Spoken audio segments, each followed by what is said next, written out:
हमारे आसपास की सजीव वस्तुएं। अपने नजदीकी पार्क में जाइए। आप क्या देखते हैं? पार्क में अनेक वस्तुएं जैसे बेंच, पौधे, दौड़ने के ट्रैक, खेलते हुए बच्चे तथा उनके माता पिता, कीड़े मकोड़े आदि होते हैं। यहाँ आप देख सकते हैं कि बेंच, दौड़ने के ट्रैक जैसी वस्तुओं को निर्जीव वस्तुओं के रूप में वर्गीकृत किया जा सकता है। पौधे, खेलते हुए बच्चे तथा उनके माता पिता और कीड़े मकोड़ों को सजीव वस्तुओं के रूप में वर्गीकृत किया जा सकता है। आवास के प्रकार। स्थलीय आवास के रूप में रेगिस्तान। क्या आप जानते हैं कि रेगिस्तान एक स्थलीय आवास है? यह नागफनी जैसे पौधों तथा चूहे एवं सांप जैसे जंतुओं का आवास है। आइए अब हम यहाँ रहने वाले जंतुओं के अनुकूलन की चर्चा करें।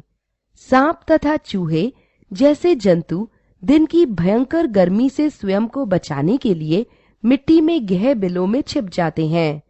ये जंतु केवल रात्रि में तब निकलते हैं जब भूमि ठंडी हो जाती है। आइए हम एक प्रयोग का प्रदर्शन करें जिसमें देखेंगे कि पौधे रेगिस्तान में किस प्रकार उगते हैं। गमले में लगा हुआ एक नागफनी का पौधा तथा एक पत्तीदार पौधा कक्षा में लेकर आइए। दोनों पौधों के कुछ हिस्सों में पॉलिथीन की थैलियां बांध दीजिए। इसके पश्चात इन्हें धूप में रख दीजिए। 4 से 6 घंटे के पश्चात गमले में लगे दोनों पौधों को ध्यान से देखिए। आप देख सकते हैं कि पत्तीदार पौधे को ढकने वाली पॉलिथीन की थैली में नागफनी को ढकने वाली थैली की अपेक्षा अधिक पानी है। इससे निष्कर्ष निकलता है कि रेगिस्तानी पौधे वाष्पोत्सर्जन की क्रिया में कम जल ह्रास करते हैं। रेगिस्तान में अनुकूलित होने के लिए रेगिस्तानी पौधों में विशेष लक्षण होते हैं। ये अग्रलिखित हैं।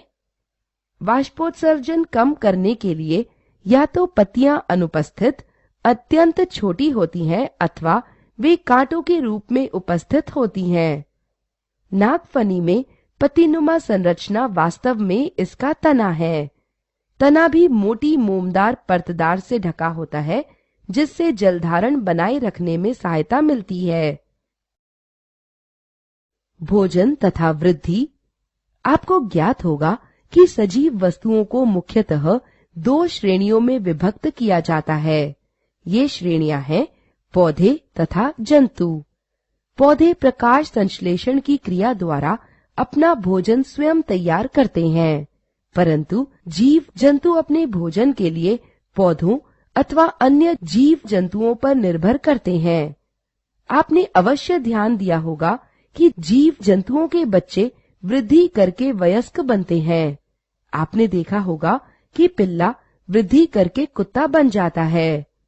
आप किसी विशेष क्षेत्र में छोटे तथा बड़े आकार के पौधे सरलता से देख सकते हैं। सजीव प्राणियों में श्वसन तथा उद्दीपन। क्या हम बिना सांस लिए जीवित रह सकते हैं? नहीं। सांस लेना एक प्रक्रिया का अंग है जिसे श्वसन कहते हैं। जब हम सांस लेते हैं तो वायुमंडल से ऑक्सीजन नाक द्वारा हमारे शरीर में प्रवेश करती है। सांस छोड़ने के दौरान हमारे शरीर से कार्बन डाइऑक्साइड बाहर निकलती है। पौधों में गैसों का विनिमय पत्तियों में छोटे छोटे छिद्रों के द्वारा संपन्न होता है जिसे रंध्र कहते हैं। क्या आप जानते हैं कि क्या होता जब आप अचानक किसी अंधेरे स्थान से सूर्य के प्रकाश में आ जाते हैं? आपकी आंखें स्वतः बंद हो जाती हैं।